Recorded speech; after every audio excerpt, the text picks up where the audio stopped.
Irmãos, abra sua Bíblia comigo em 1 João capítulo 1. Nós vamos ler os versos 8 a 10. Nós vamos a Deus agora em oração, pedindo ao Senhor que nos perdoe os pecados. Também é uma forma de a gente se preparar para a mensagem que nós vamos ouvir.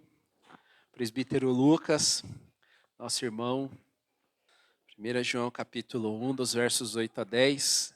A palavra de Deus é assim: se dissermos que não temos pecado nenhum, a nós mesmos enganamos e a verdade não está em nós.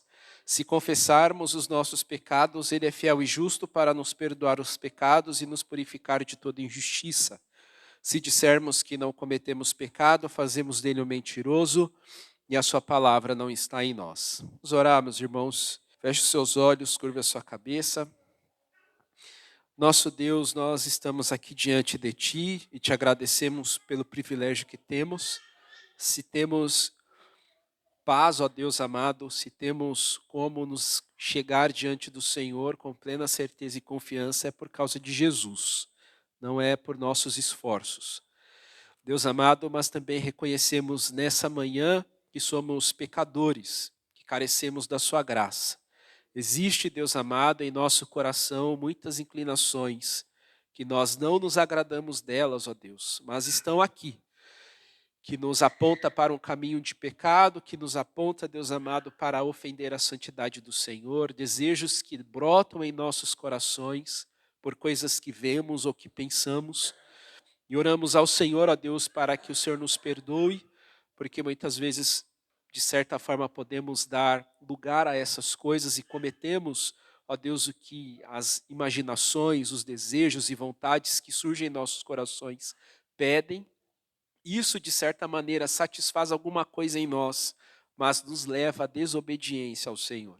Pedimos perdão, Deus, dos nossos pecados, das nossas faltas, dos pensamentos, ó Deus, daquilo que colocamos diante dos nossos olhos. Perdão por não refrearmos nossa língua. Perdão, Senhor, por não pensarmos nas coisas do alto e fazer das coisas da terra a nossa âncora, Deus. Perdoa, Deus querido, por não buscarmos na Sua palavra as afirmações para a nossa vida nessa terra. Perdoa, Senhor, quando nos preocupamos demais com as coisas desse mundo.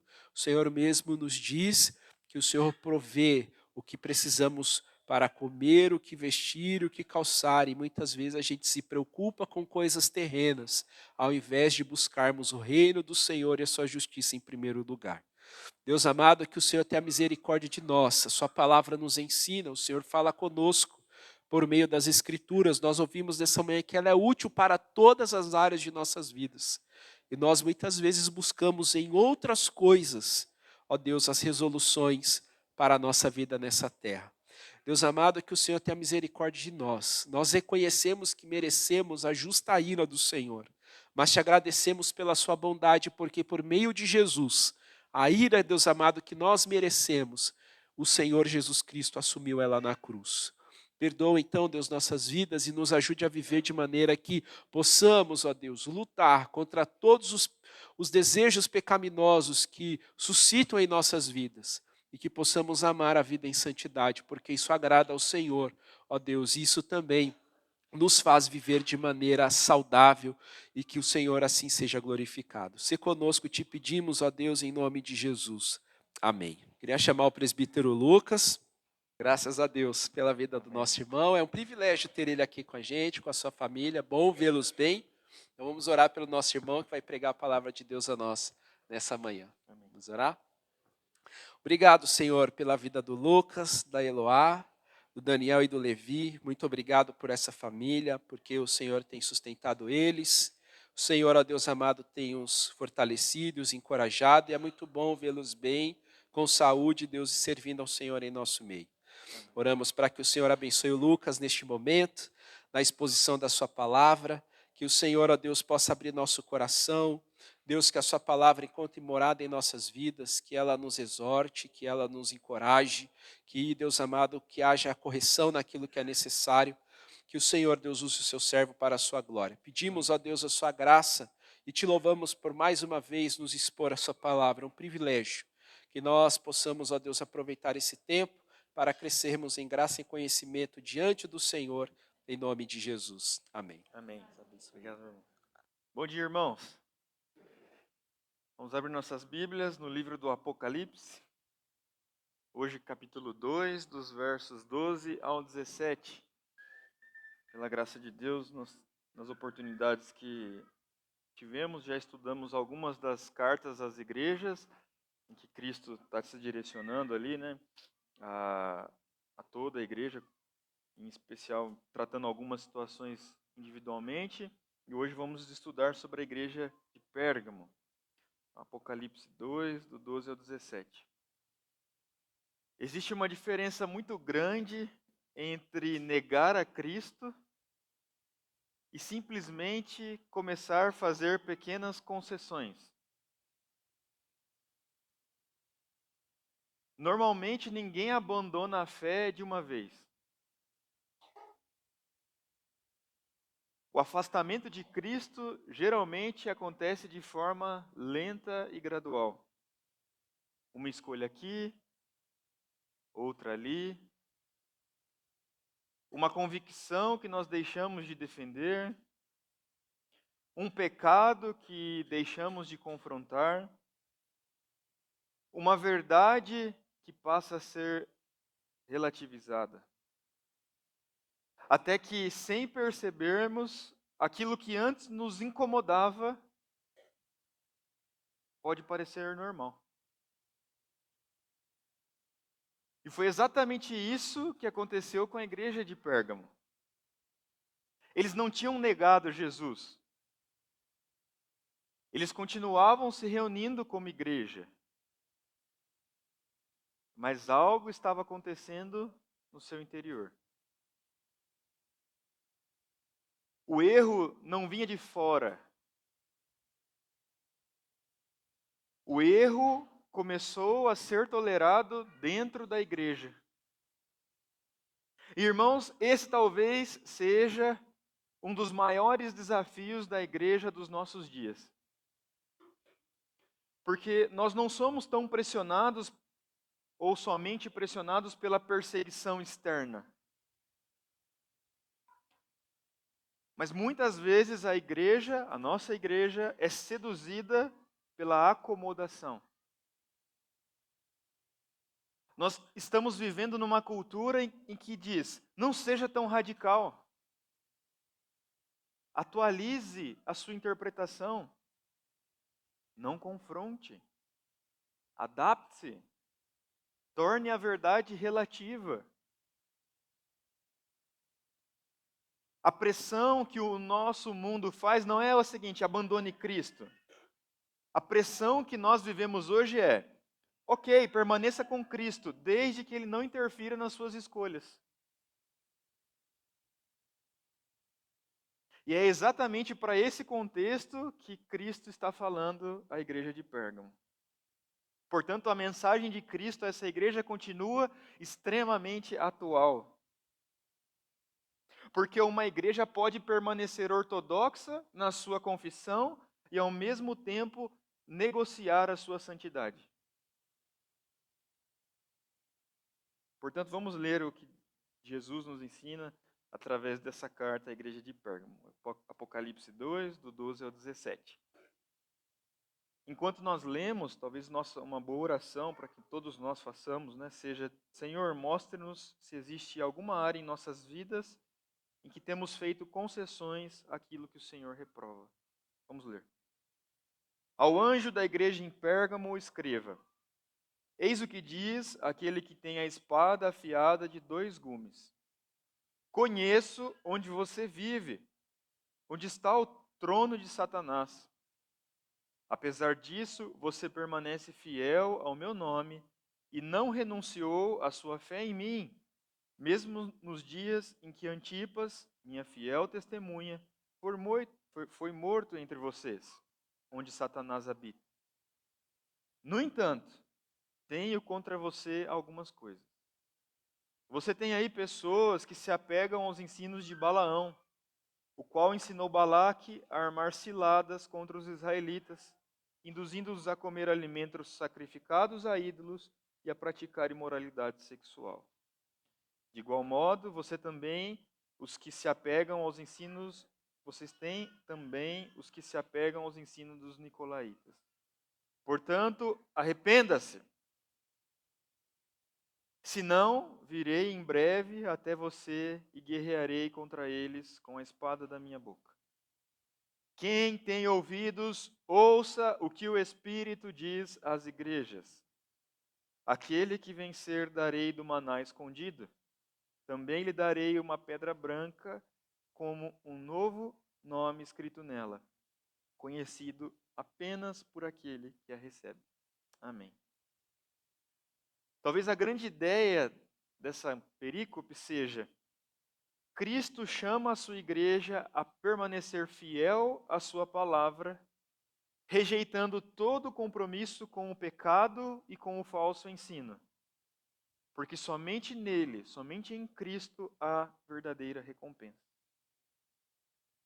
Cristo começa essa carta à igreja de Pérgamo se apresentando como o juiz da igreja. Ele diz, né? Estas são as palavras daquele que tem a espada afiada de 2 gumes. Interessante que cada carta do Apocalipse começa sempre da mesma maneira. Mas Cristo nunca se apresenta da mesma forma. A igreja de Éfeso havia perdido o primeiro amor. Nós já estudamos sobre a igreja de Éfeso.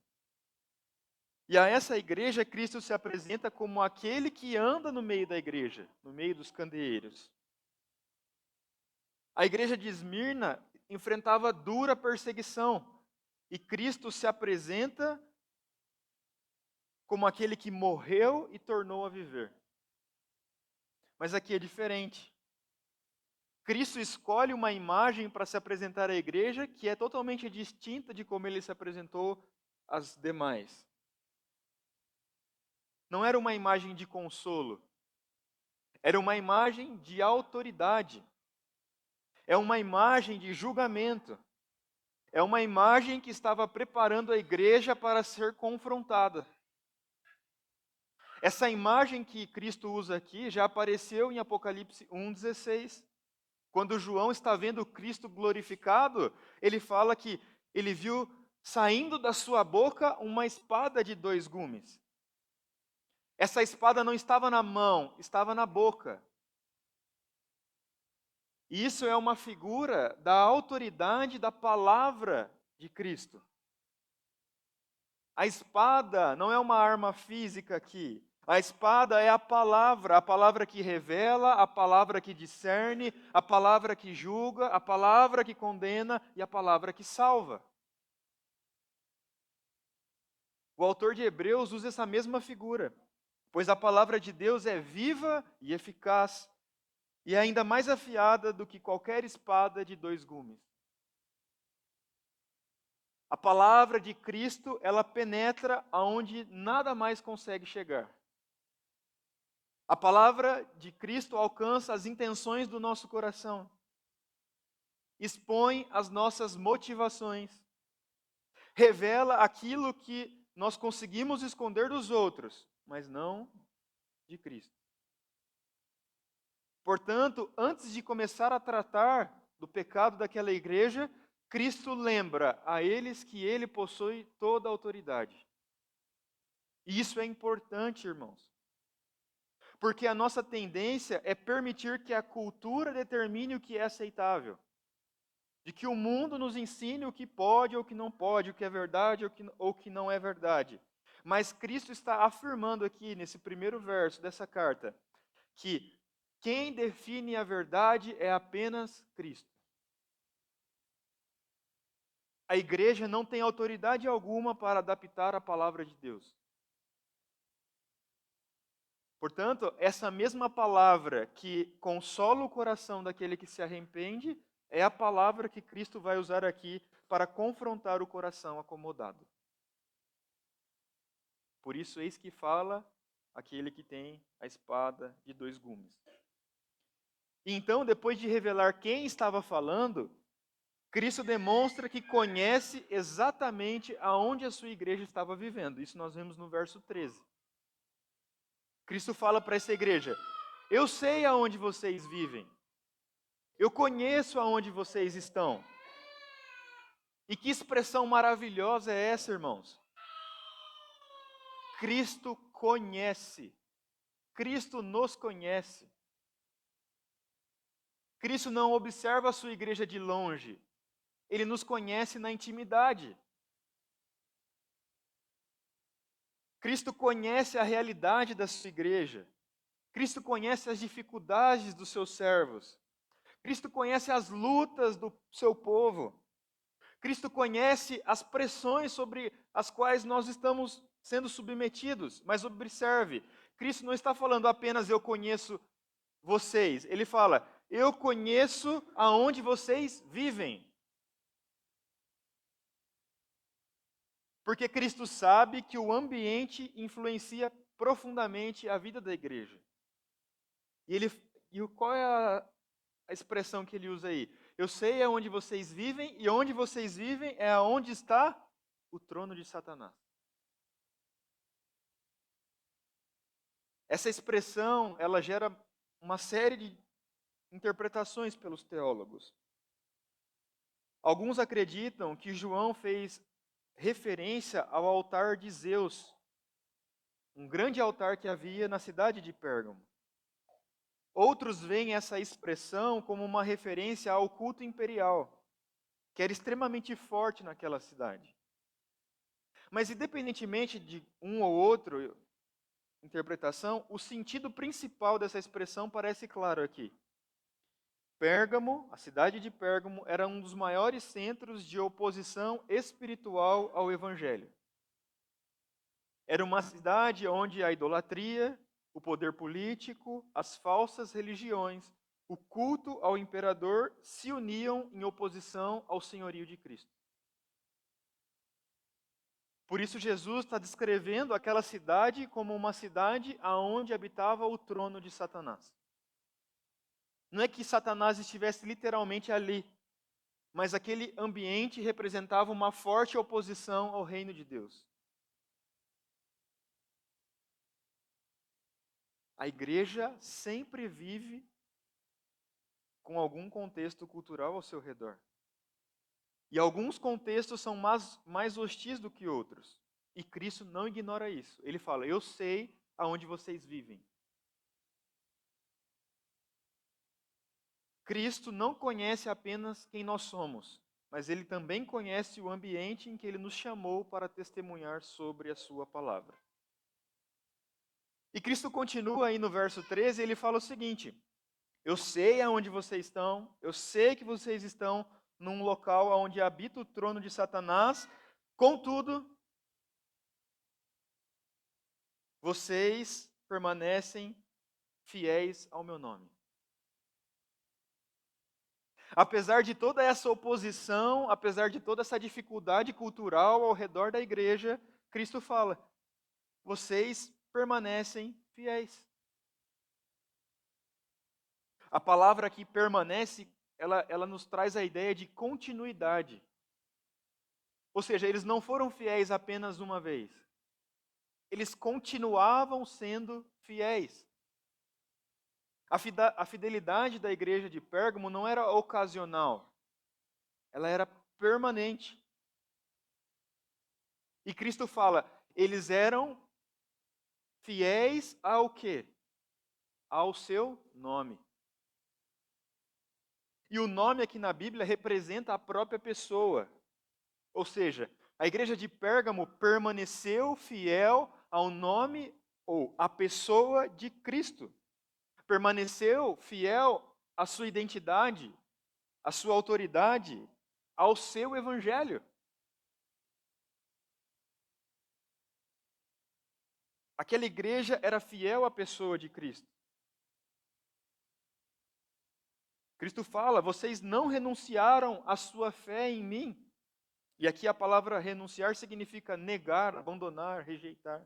Ou seja, apesar da pressão ao redor de uma cultura que era oposta ao que o evangelho ensinava, aquela igreja não abandonou a sua confissão. Aquela igreja expressava, nós cremos em Jesus, o Filho de Deus.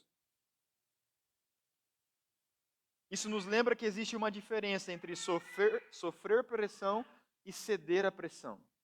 Aquela igreja sofria pressão, mas aquela igreja permanecia confessando Cristo como o único e suficiente Salvador. E Cristo usa aqui algumas referências interessantes. Eles falam: nem mesmo nos dias de Antipas vocês me negaram. O Novo Testamento não fornece muitas informações sobre esse homem. Na verdade, ele é citado apenas aqui. Mas o que Cristo nos fala sobre ele nos basta. Cristo fala: Antipas era minha fiel testemunha. Interessante que em Apocalipse 1:5, o próprio Cristo é chamado de fiel testemunha. Ou seja, o mesmo título que João atribuiu a Cristo, agora Cristo atribui a Antipas. Antipas foi minha fiel testemunha. Antipas perseverou seguindo o exemplo de Cristo. Mas o texto nos fala o que aconteceu com Antipas. Ele foi morto. Aí Cristo fala: mesmo quando vocês viram o seu irmão sendo morto, mesmo quando vocês viram ele sendo martirizado por confessar fé em mim, mesmo assim, vocês continuaram fiéis. Que contraste extraordinário. A igreja sofrendo pressão, vendo o seu irmão sendo morto, martirizado pela fé em Cristo, mesmo assim, não mudaram a sua confissão. Sempre foram fiéis. É o que Cristo está elogiando a essa igreja. Fidelidade, às vezes, significa entregar a própria vida. E aos olhos de Cristo, permanecer fiel vale mais do que preservar qualquer outro bem. Cristo não promete aos seus discípulos que eles escaparão de toda oposição. Ele promete que nenhum ato de fidelidade passará despercebido diante dele. E ele está reconhecendo aqui essa fidelidade da igreja. Até aqui, se nós terminássemos a carta aqui, tudo parecia muito positivo. A igreja permaneceu firme, a igreja estava resistindo à pressão, a igreja não negou o nome de Cristo, ela perseverou mesmo quando um de seus irmãos foi morto, mas é exatamente aqui que a carta muda de tom. Temos uma virada, né, a partir desse momento. Porque uma igreja pode ser extremamente corajosa diante da perseguição e, ao mesmo tempo, tornar-se complacente com o pecado dentro de casa.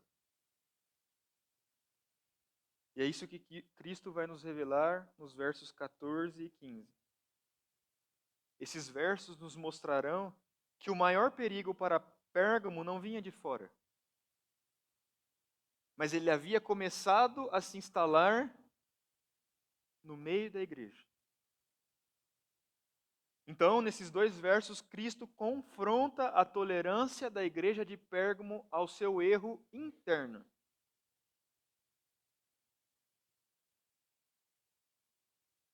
No entanto, tenho contra você algumas coisas. Você tem aí pessoas que se apegam aos ensinos de Balaão, o qual ensinou Balaque a armar ciladas contra os israelitas, induzindo-os a comer alimentos sacrificados a ídolos e a praticar imoralidade sexual. Cristo reconheceu a fidelidade da igreja. Cristo reconheceu que eles não haviam negado, que eles haviam resistido à perseguição. Contudo, ele fala: tenho, porém, contra você. Uma igreja pode ser elogiada por muitas virtudes e ainda assim precisa ser confrontada pelos pecados que ela tolera. Cristo elogiou, mas agora Cristo vai repreender a igreja pelos seus pecados. Cristo ama tanto a sua igreja que ele vai agora corrigi-la. O amor de Cristo não ignora o pecado. Por isso ele fala: tenho contra você. Percebam que Cristo não fala: eu tenho contra Balaão, ou eu tenho contra os nicolaítas. Não, ele fala assim: eu tenho contra vocês, igreja. O problema deixou de ser apenas a existência de falsos mestres. O problema agora era a postura da igreja diante desses falsos ensinos.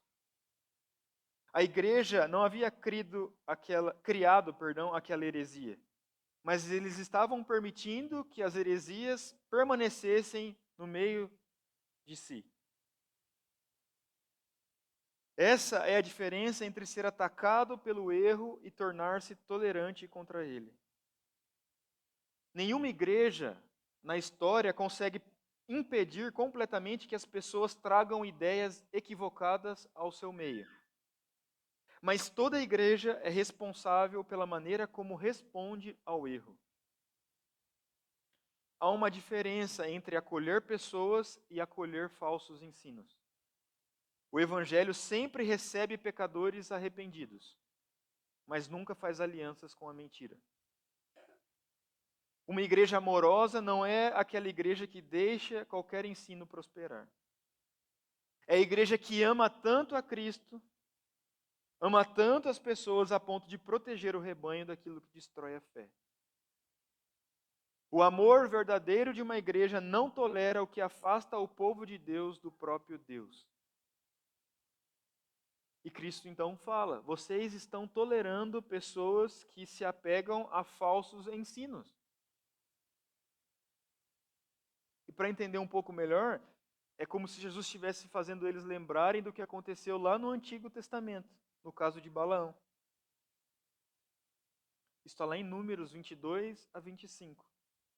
Israel estava caminhando rumo à terra prometida. O rei Balaque ficou apavorado com o crescimento do povo de Israel. Então ele contratou Balaão para amaldiçoar Israel. Mas o que aconteceu? Todas as vezes que ele tentava amaldiçoar Israel, ele abençoava. Ele não conseguiu amaldiçoar o povo de Israel. Porque Deus transformava a maldição em bênção. Só que aí Balaão deu uma ideia para Balaque. O que ele falou? Você não vai conseguir destruir Israel por meio da perseguição. Mas você pode derrotar o povo de Deus de dentro para fora. Como? Corrompa-o. Segundo Números 25, Balaão aconselhou Balaque a seduzir Israel por meio das mulheres moabitas.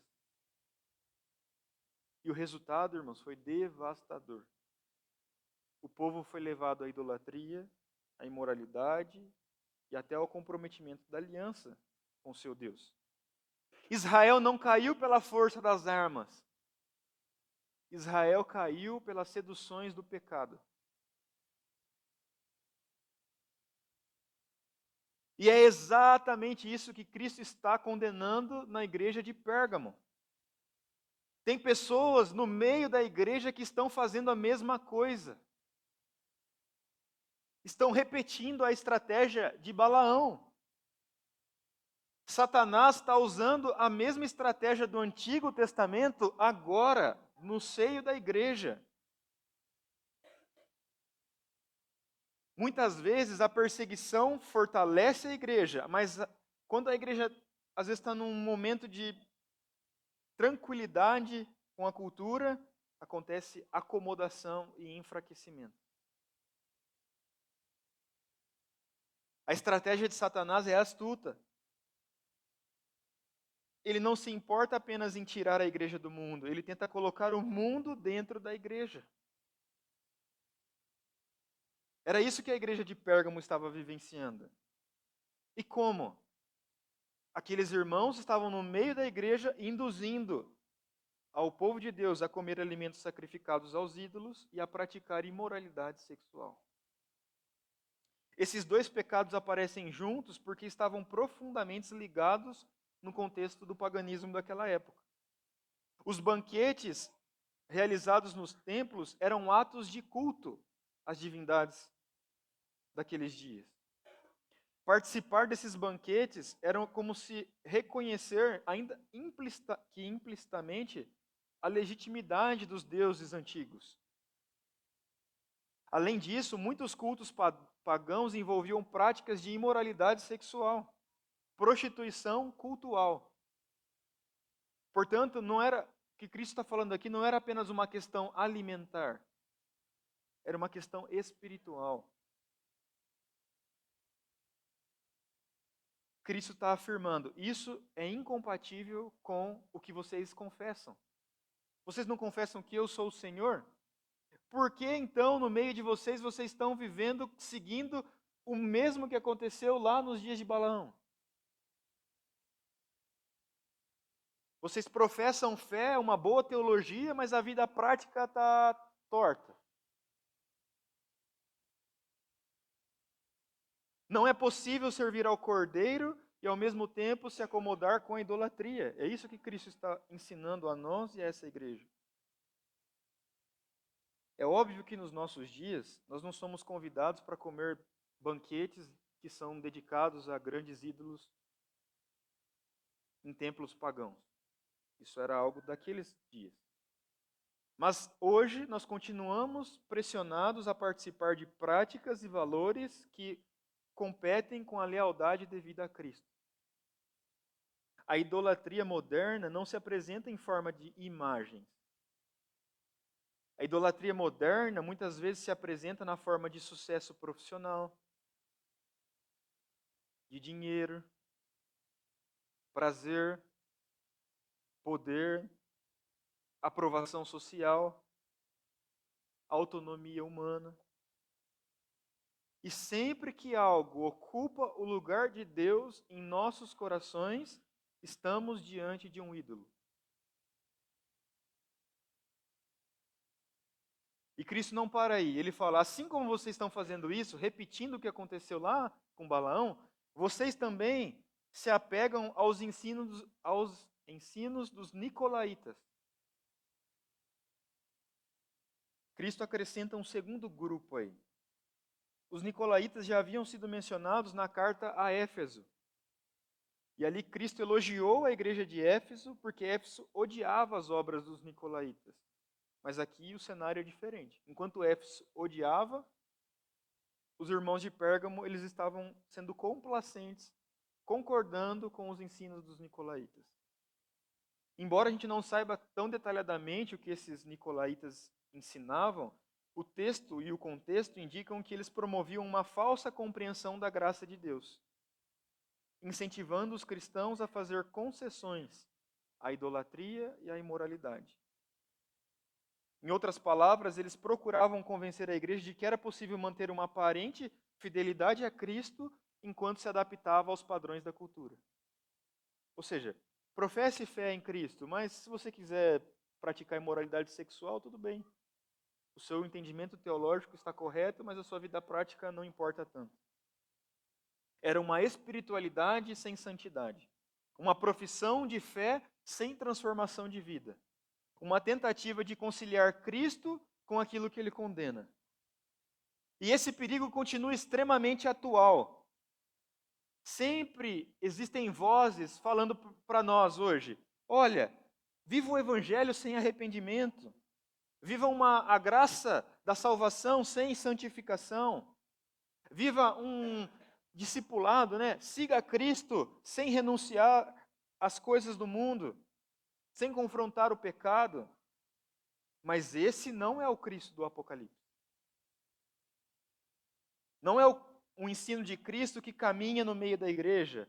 Não é o ensino de Cristo que consola os irmãos sofrendo. Uma igreja deixa de ser fiel não apenas quando abandona a verdade, mas também quando deixa de protegê-la. E era exatamente isso que estava acontecendo na igreja de Pérgamo. Então, depois de revelar o pecado da igreja, Cristo não encerra a sua palavra com condenação. Cristo, como um pastor amoroso, oferece um caminho de restauração àquela igreja.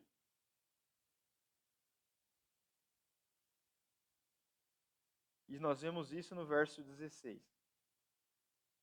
Cristo fala assim para eles: arrependam-se.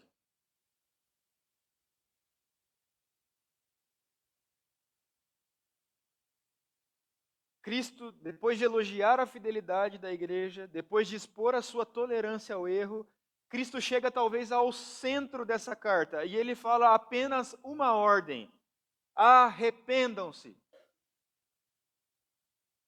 Toda a carta converge para esse ponto, irmãos. Porque se Cristo revela o pecado, ele só espera uma resposta da sua igreja: arrependimento. Conhecer a verdade não basta, reconhecer o pecado não basta, é necessário arrependimento. Ele diz: portanto, arrependam-se.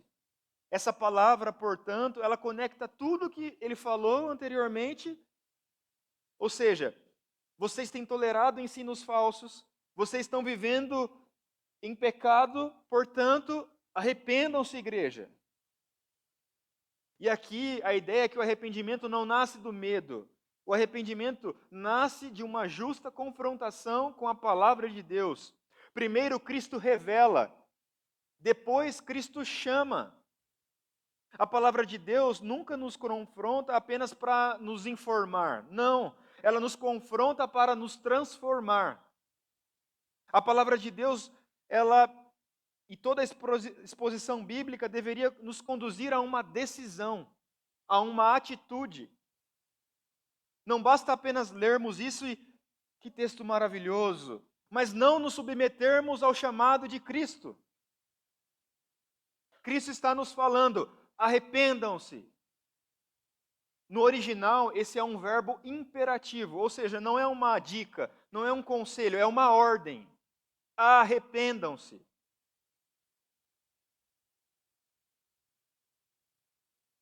Cristo está convocando a sua igreja como aquele que tem toda a autoridade. Arrependam-se. Cristo não está falando para eles assim: olha, façam uma reunião. Olha, criem uma comissão para tratar desses problemas. Olha, escrevam um documento. Não, arrependam-se. Porque o problema da igreja nunca é resolvido com ideias humanas. O problema exige transformação espiritual. E para isso, demanda-se arrependimento. O significado do arrependimento bíblico não é apenas sentir culpa. Também não significa remorso. O que Cristo está chamando a igreja a fazer aqui é uma mudança total de mente, que conduz a uma mudança de direção na sua vida prática. É abandonar aquilo que desagrada a Deus e voltar-se novamente para Ele. Por isso, o arrependimento sempre deve produzir frutos visíveis na vida da igreja. Aonde existe verdadeiro arrependimento, há real mudança de vida. Irmãos, às vezes nós pensamos que o arrependimento é apenas para quem não conhece a Cristo. Mas essa carta que Cristo está escrevendo aqui não era para não crentes, era para a igreja. Cristo não está chamando os de fora a se arrepender nesse momento. Ele está falando para a sua igreja: arrependam-se.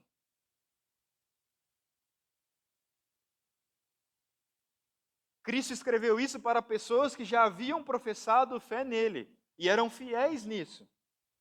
Por isso ele está lembrando que o arrependimento não é apenas a porta de entrada da vida cristã, é o caminho permanente da vida cristã. Irmãos, enquanto Cristo não nos chamar, nós precisamos nos arrepender dos nossos pecados. Enquanto caminhamos com Cristo, nós somos chamados continuamente a abandonar tudo aquilo que ocupa o lugar de Cristo em nossa vida e nos arrependermos. Martin Lloyd Jones dizia: a marca de um cristão maduro não é a ausência da necessidade de arrependimento, mas é a sua sensibilidade cada vez maior ao pecado. Uma igreja saudável não é aquela que nunca precisa se arrepender. Uma igreja saudável é aquela que responde rapidamente quando Cristo a confronta. E Cristo segue, ele fala: portanto, arrependam-se. E ele coloca agora uma condição. Ele fala: senão. E essa pequena palavra revela a seriedade disso que Cristo está pedindo, está ordenando, na verdade. Cristo ofereceu graça. Ele fala: há tempo de arrependimento, arrependam-se. Mas a graça nunca elimina a responsabilidade. Cristo estava exigindo uma decisão daquela igreja. Ele fala: ou vocês se arrependem, ou eu vou discipliná-los. Ele fala assim: se não, virei em breve até você. E aqui não é uma referência à segunda vinda de Cristo. O contexto aponta para uma visita disciplinadora àquela igreja. Assim como um pai amoroso disciplina os seus filhos, Cristo também disciplina a sua igreja. E essa é uma verdade que muitas vezes nós esquecemos. Muitas vezes nós olhamos para Cristo apenas como o Salvador. Mas Cristo também se apresenta como o Senhor da igreja, como o juiz. Ele ama tanto a igreja que não a deixa confortável com o pecado. A disciplina de Cristo não significa rejeição, mas pelo contrário, a disciplina de Cristo sobre nós significa amor. A pior situação para uma igreja é não ser corrigida pelo Senhor. O autor de Hebreus fala isso. Deus disciplina aqueles a quem Ele ama. A disciplina de Cristo não é a perda do seu amor. Pelo contrário, é uma das maiores demonstrações do seu amor. E ele fala: se vocês não se arrependerem, eu virei em breve até vocês e guerrearei e lutarei contra eles com a espada da minha boca. Perceba um detalhe importante aqui. Antes, Cristo disse assim: eu tenho contra você, igreja, que vocês estão retornando às práticas de Balaão, que vocês estão aceitando os ensinos dos nicolaítas. Mas agora ele fala: eu lutarei contra eles. Ele tinha contra a igreja, mas ele iria lutar contra eles.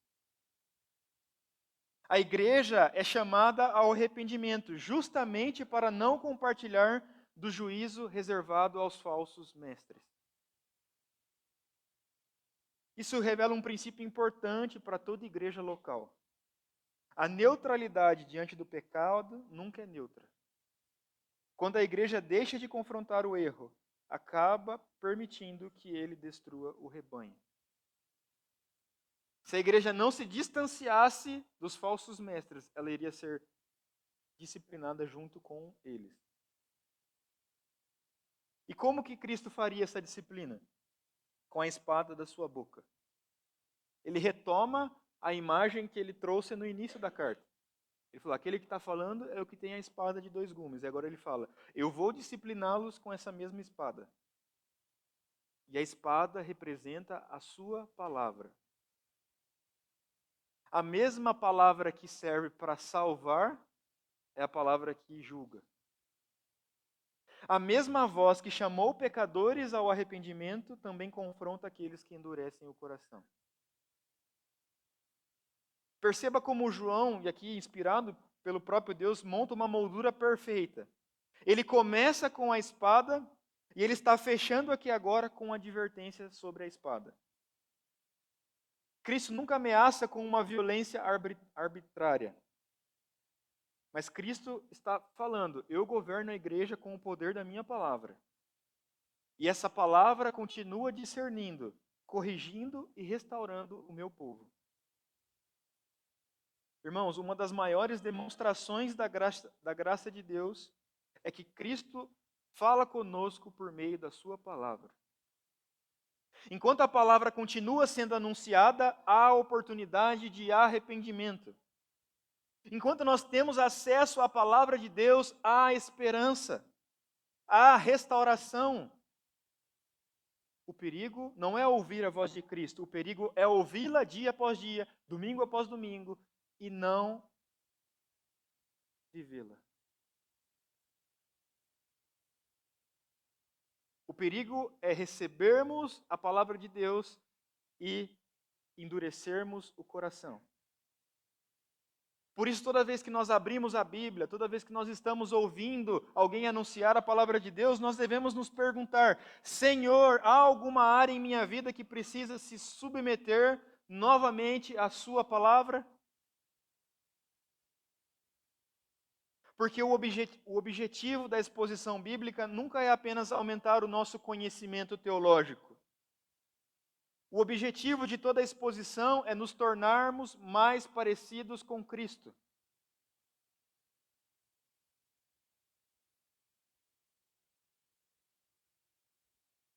Então, depois dessa advertência que Cristo faz aqui nesse verso, seria natural esperarmos que a carta terminasse com um tom severo. Mas esse não é o modo como Cristo trata o seu povo. Cristo elogiou, Cristo apontou o pecado, Cristo mostrou as consequências do não arrependimento de forma incisiva e dura, mas agora ele termina mostrando esperança. A última palavra de Cristo à sua igreja não foi uma palavra de juízo, mas foi uma promessa. Uma promessa dirigida ao vencedor.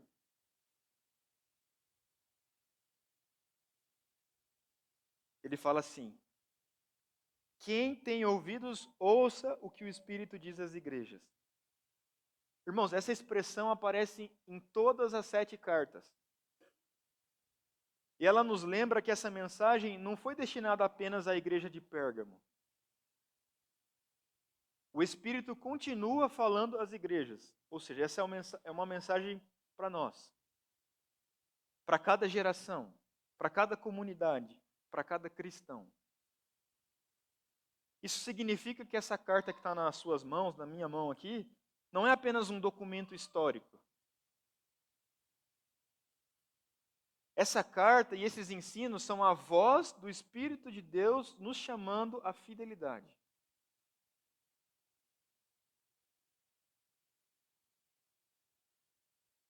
E Cristo fala: ao vencedor, ou aquele que vencer, darei do maná escondido.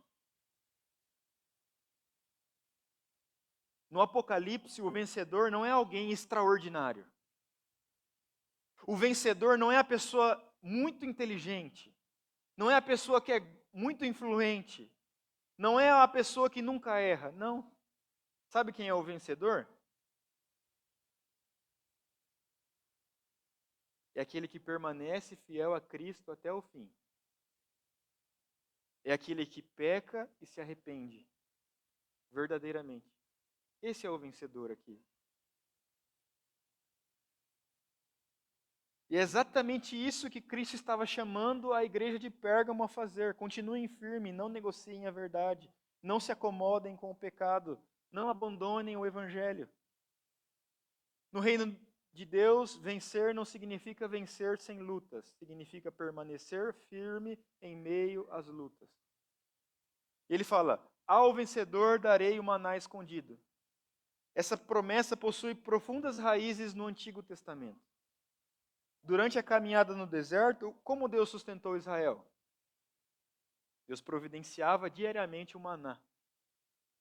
Era um alimento enviado do céu. Não era algo que o povo produzia. Era uma provisão da graça de Deus. Além disso, lá em Êxodo 16, nós temos um trecho que fala que uma porção do maná foi preservada diante da arca da aliança como memorial da fidelidade do Senhor. E agora Cristo promete ao vencedor: eu lhes darei o maná escondido. Mais do que simplesmente alimento físico, Cristo promete comunhão. Cristo está prometendo ao vencedor provisão, vida. No Evangelho de João, Jesus fala assim: eu sou o pão da vida. Portanto, essa promessa que ele está fazendo aqui à igreja, ela se cumpre nele mesmo. Porque enquanto a cultura daqueles dias oferecia banquetes a ídolos, Cristo oferece à sua igreja o verdadeiro alimento e o único que satisfaz eternamente. A igreja de Pérgamo estava sendo tentada a buscar satisfação onde Deus não estava. E nós também somos. Todos os dias o mundo nos oferece alimentos para a alma. Olha, você pode se saciar com sucesso. Você pode se esbanjar de prazer. Você pode se sentir totalmente feliz com o reconhecimento, com o consumo. Mas nenhuma dessas coisas pode sustentar o coração humano. Somente Cristo satisfaz plenamente. Somente Cristo é o pão da vida. Por isso nós temos que refletir: quem tem alimentado a minha alma? Quem aprende a se alimentar de Cristo perde o apetite pelas falsas promessas do mundo. E ele continua: além do maná escondido, o que ele daria ao vencedor? Uma pedra branca. E aqui é uma das imagens mais debatidas do Apocalipse. Existe dúvida nas interpretações sobre o que seria essa pedra branca. Os estudiosos entendem, né, que essa pedra pode representar a absolvição em um tribunal, a entrada para um banquete festivo, o símbolo de vitória em alguma competição e um sinal de aceitação e honra. E talvez João usou essa imagem justamente porque ela era ampla em significados. Mas independente do significado específico, a ideia principal permanece a mesma. Cristo promete ao vencedor aceitação. Enquanto o mundo rejeitava os filhos de Deus, Cristo fala: eu os receberei. Enquanto a sociedade excluía os cristãos, Cristo os acolheria. Enquanto muitos consideravam os cristãos indignos, Cristo declarava que vocês pertencem a mim. Irmãos, quantos de nós vivem desesperados tentando ser aceitos pelo mundo? Aceitos pela sociedade, aceitos pelos amigos, aceitos nas redes sociais, aceitos pela família. Mas existe uma aceitação que é infinitamente superior, que é de ser recebido pelo próprio Cristo. Quando nós entendemos e aprendemos isso, a necessidade de aprovação humana perde a sua força.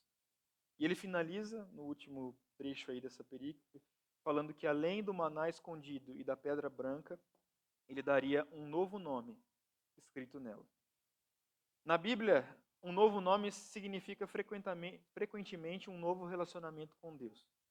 Abrão se tornou-se Abraão, Jacó se tornou Israel, Simão se tornou Pedro. E essas mudanças significavam que eles estavam tendo um novo modo de se relacionar com Deus.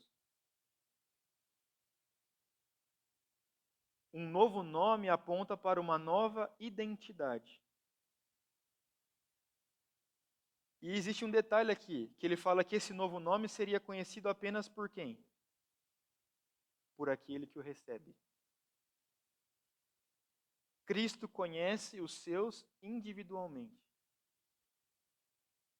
A salvação não significa apenas fazer parte de um povo, significa pertencer pessoalmente ao Salvador. Existe uma comunhão de Cristo com o salvo que ninguém pode substituir. Nós vivemos numa época, como nós falamos na escola bíblica, em que muitas pessoas definem a sua identidade por aquilo que querem ou o que fazem. Definem a sua identidade pela profissão que têm, pelas conquistas, pelos fracassos, pela opinião dos outros. Mas Cristo oferece algo muito maior. Cristo redefine completamente quem nós somos. A nossa identidade mais profunda não está no nosso passado, nem nos nossos pecados, nem no que aparentemente conquistamos como sucesso nesse mundo. A nossa identidade está em pertencermos a Cristo. O mundo tenta dar rótulos às pessoas, mas Cristo nos dá uma nova identidade. Concluindo, nós percebemos que o maior problema da igreja de Pérgamo não era a perseguição. Ela havia provado que podia resistir à perseguição. O problema era mais sutil, mais silencioso, mais perigoso. A igreja estava convivendo com o pecado dentro de si. A igreja estava fazendo concessões na sua ética, concessões no discipulado, concessões na maneira de pensar a vida prática.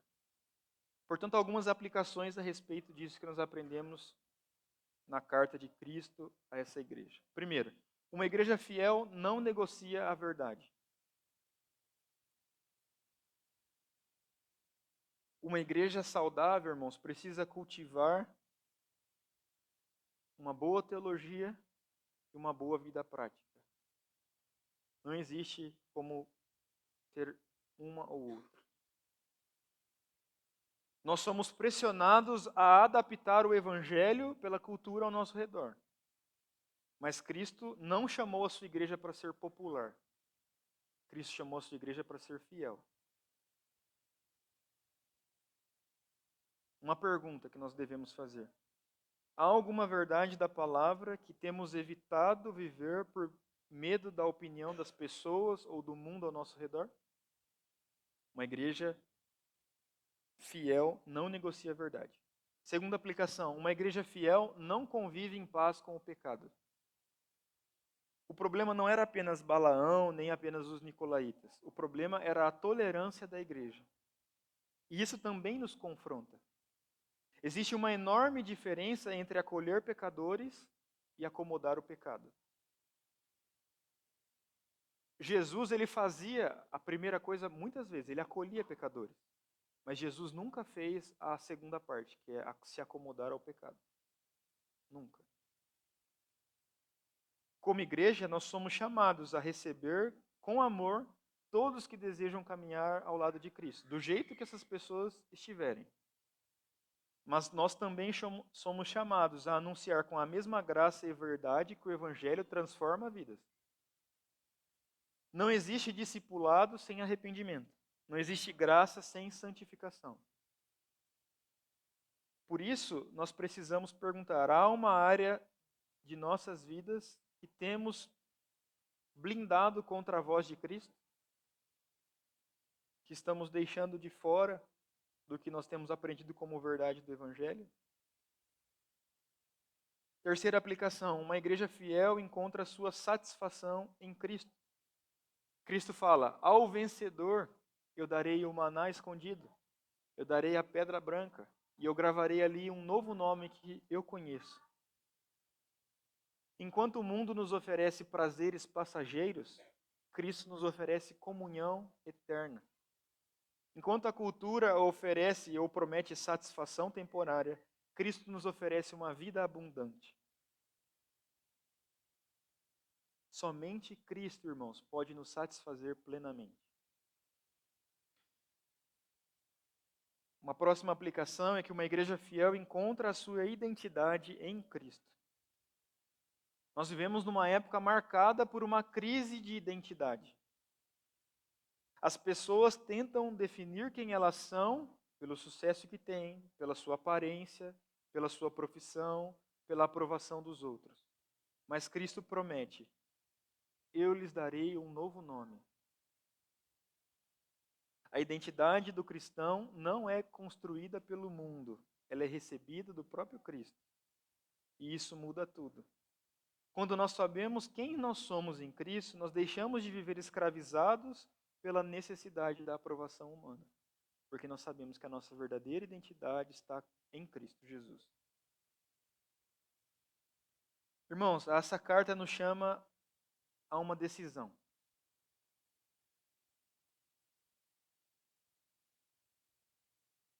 A pergunta é a seguinte: como nós responderemos a esse chamado que Cristo nos fez de arrependimento? Talvez algum de nós precisemos renovar a nossa fidelidade com Cristo. Talvez você, eu, diante de Deus, precisemos olhar para áreas da nossa vida em que nós estamos fazendo concessões para o pecado.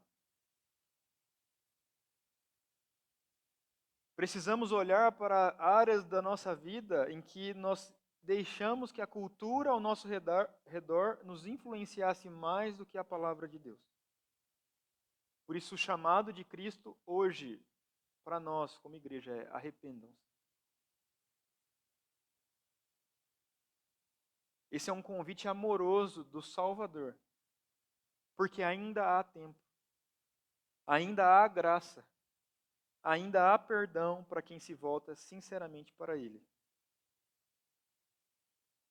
Talvez exista em nosso meio alguém que não reconheceu verdadeiramente Cristo como Senhor da sua vida. Você talvez frequente a igreja há um bom tempo, você frequente cultos, você conheça a Bíblia, mas você nunca rendeu a sua vida ao Senhor Jesus.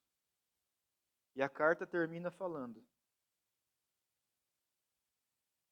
ninguém venceu pela sua própria força. O vencedor não é a pessoa mais inteligente, mais sábia, mais astuta, não. O vencedor é aquele que se arrepende e entrega sua vida a Cristo. Portanto, não endureça o seu coração, porque em Cristo há perdão, em Cristo há nova identidade, em Cristo há alimento para a alma, em Cristo há vida eterna.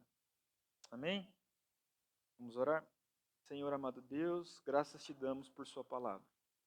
Obrigado, ó Pai, por esse ensino através do apóstolo João e da inspiração do próprio Espírito do Senhor, essas recomendações à igreja de Pérgamo. Senhor, obrigado por termos livre acesso à sua palavra e conseguimos compreender, Pai, que aquela igreja era uma igreja fiel à sua confissão, uma igreja que não renunciou diante do mundo, Pai, às verdades do Evangelho. Mas era uma igreja que sofria, Pai, pela complacência, pelo acomodamento à cultura ao seu redor. Nos ajude, Senhor. Nos livre desse mesmo pecado. Nós nos arrependemos diante de Ti como igreja, Pai.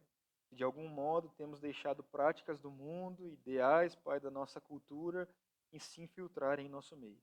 Perdoe, nos ajude a vivermos em novidade de vida, em transformação, Pai, diante do Senhor.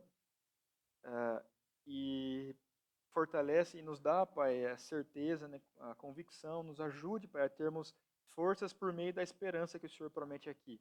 A esperança de recebermos, Pai, do Senhor uma nova vida, ó Deus, de recebermos de Ti, Pai, uma nova identidade e uma vida de completa alegria e paz na eternidade.